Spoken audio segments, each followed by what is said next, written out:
Assistant Treasurer, will the Assistant Treasurer update the House on the government's action to strengthen the economy?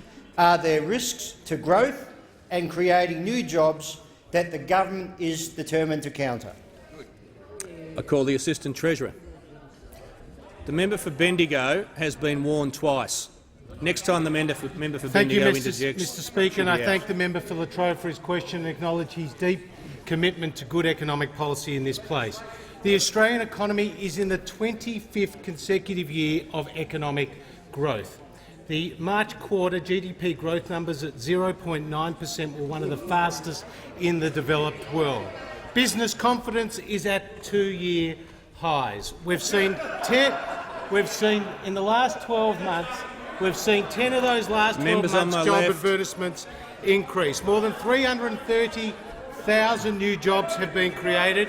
We're seeing strong development in the building sector. Export volumes are up, and also retail sales are strong.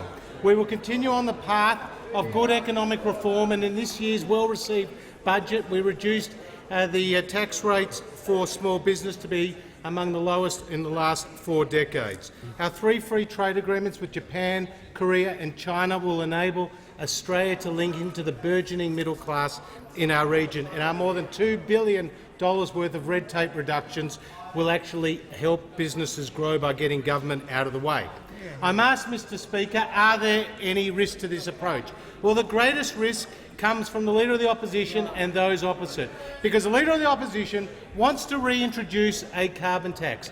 He opposes a free trade agreement with our biggest trading partner. He opposes the reinstatement of the Australian Building Construction Commission, and he has more than a $50 billion black hole.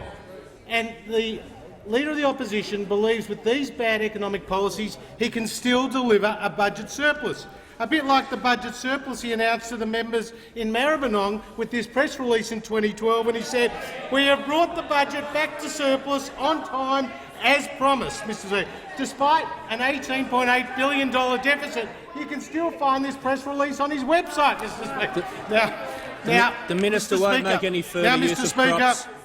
The Leader of the Opposition wants to trick the Australian people into thinking he has a credible economic plan. Now, we know he has a way with words, so he told the ABC News, and I quote, "The trick with magicians is to make you look at the trick they're doing and not look at the real thing which they're pulling off, away from what people are watching." Now, we know the Leader of the Opposition is the David Copperfield of Australian politics because he made 2 Prime Ministers disappear.